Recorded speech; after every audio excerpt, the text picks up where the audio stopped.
Hello team, how are we doing? So this is the second addition to the educational series. Now this has been created relative in terms of like ad hoc, reactive to a question I had from a new member, Josh, coming on board. And I thought, if he's got a question, I'm sure many of you newer guys also have this question. Plus, some of you guys who have been on a little bit longer, who've maybe never asked me around macronutrients, may have that lingering thought in their head. So here it is to clear things up. I'm going to keep this very simple, very short, just to give you a bit of an insight and understanding. So, macronutrients simplified. So, lesson contents. What are macros and their importance? Obviously, protein, carbohydrates, and fats are the three macros. So, I'll be breaking those down and explaining them individually, and then tracking in terms of how you can track your macros and what are your key things and important things to look out for, especially as you begin your fitness revolution journey. So, first and foremost, macronutrients and their importance. These are essentially the three most important compositions or nutrients that the body needs for regular health, functioning, optimal health, let's say, and they come in the largest amounts. Now, macronutrients versus micronutrients are slightly different, where macros contain a lot of different micronutrients. And again, I can create another video to explain that, but we're going to focus on the three macros first and foremost. They are needed in large amounts for optimal health, and all three have different particular functions, what they are most suited for and why they are needed. They contain energy in the form of calories, and they are all utilized in different ways. And I'm also going to explain the calories per gram of macro, okay, as we go into each individual one. So firstly, protein. This is the most important of the three macronutrients. Now, if you've watched the first episode of the educational series, you would have seen a little bit of a deeper dive into protein and its importance, and essentially tips on how to hit your protein levels. So, if we were to really kind of break it down, protein is probably the one of the three that is super, super essential for you to survive and to live a fruitful life. The reason being is most protein contains fat at some source anyway, so at least you're getting both or two macronutrients there. But overall, protein is going to be the king of the three macros. And sources of protein are meat, poultry, eggs, dairy, beans and legumes, nuts and seeds, and of course, there's many vegan sources such as tofu, seitan, tempeh, and the plant-based meats in quotation marks. So what do proteins do? Proteins are essentially the building blocks of muscle, and it helps us basically recover from exercise, recover from training, and also helps the adaptation process of muscle. So essentially helps you to get stronger, helps to build muscle when needed, when you're putting your muscle and your body under that amount of stress. Now, in terms of the amount of calories that they um, basically have per gram, it's 4 calories per gram. And like I said, it's the most important of the three because you cannot live without a good constant flow of protein coming into the body. It is the most satiating of macros, meaning in terms of appetite, it is the most sort of appetite, not suppressing, but satiating and satisfying, meaning that if your protein or diet is high in protein, then you are going to have a much happier time trying to kind of maintain your calories, reduce body weight, or maintain your body weight.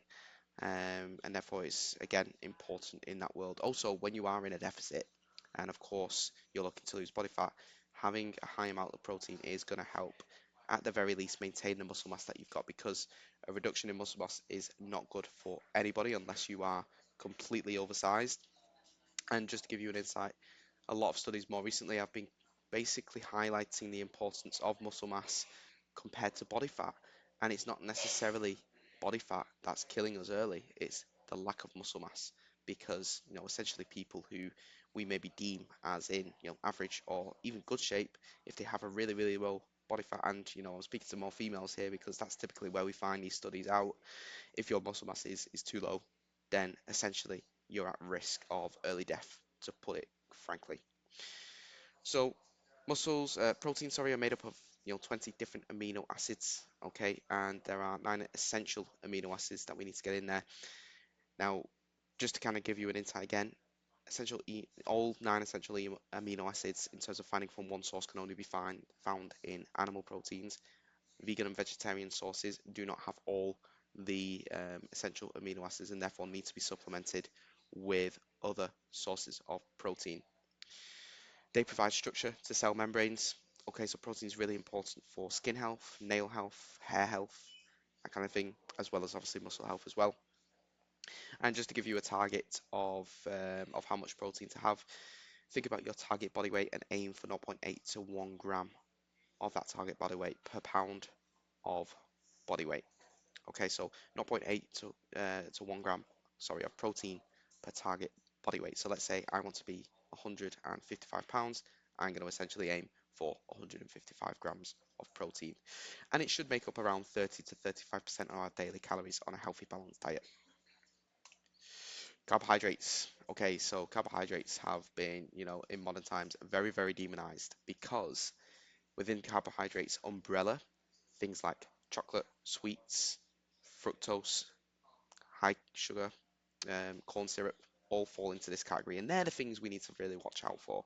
But in terms of carbohydrates as a whole food macronutrient, super, super important, and that is what is going to give you your most efficient use of energy. And if you want to achieve optimal performance in gym or in your given sport, you've got to have, a diet that is, getting adequate amounts of carbohydrates.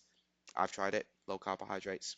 Nah, not for me. Some people will essentially run better off, a higher fat diet, but these typical athletes are, your endurance-based athletes, and I will explain why in just a second. So, good sources of carbohydrates come from whole grains, fruits and vegetables, beans and legumes, sugars, as I mentioned. Um, but yeah, they can also come as well, coupled in terms of like dairy, because you've got your lactose, which is a form of sugar, and other things like that too. Carbohydrates, in terms of being really simple, again, you can split into complex and simple carbohydrates. Complex carbohydrates are things like potatoes, oatmeal, wholemeal pasta, wholemeal, sorry, brown rice, basmati rice even. Typically, the way we define a complex versus a simple carb is how it affects or where it kind of ranks on the glycemic index. If we are, or if the food is low on a glycemic index, it typically does preserve, relate more to long-lasting energy, and this is what you would, like to fill your diet up more so with carbohydrates. But slow or quick releasing carbohydrates, sorry, do have a place in your diet, especially if you are an athlete or competitor in that realms. Because let's think about your pre-workout meal. You don't want something that is going to be, sitting on your stomach and releasing energy slow. If you need that energy in, let's say, a 20-minute workout, I'm going to use my sport CrossFit as an example.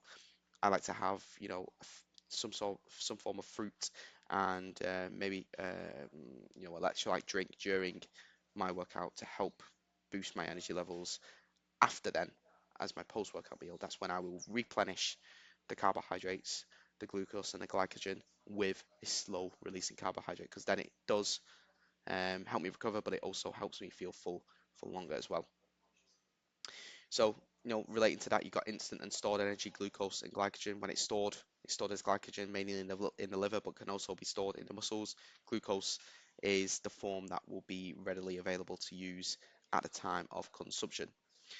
Carbohydrates also super important for digestion. That comes mainly from your fruits and vegetables. And, if you are looking to really optimize your health and optimize your energy levels, then digestion is something you really have to consider. And if you aim for about 30 grams of fiber per day, then you're if you can be consistent with that, then you're going to be doing yourself a service there. And then finally, 45 to 60% of your daily calories should be made up of carbohydrates, depending again what you prefer versus fats, but to achieve optimal health and performance.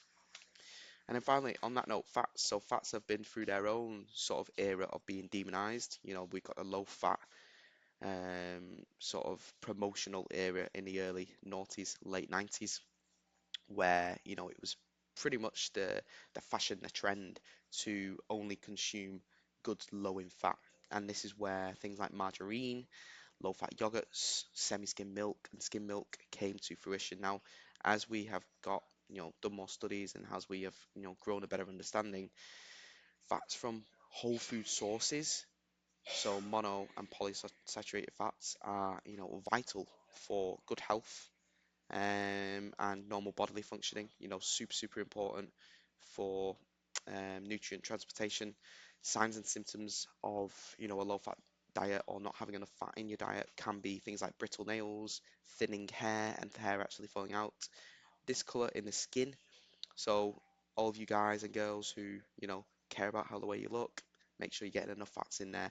Not to mention when it comes to the diet, having more fats in a diet, to a sensible amount can really, really help your appetite be satiated.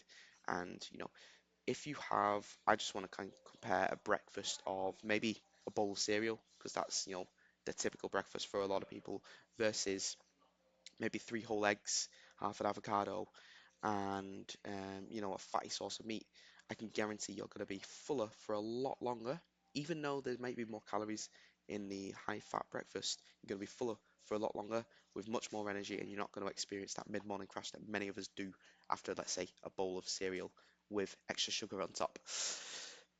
Slow release energy, that is mainly what fats are kind of considered to be when it comes to the energy resource. Okay, so like I said a little bit earlier in this video, really good for athletes who are based in endurance sports, so half marathon or marathon runners, typically anyone who's exercising for over 90 minutes at a time would rely on a higher fat diet.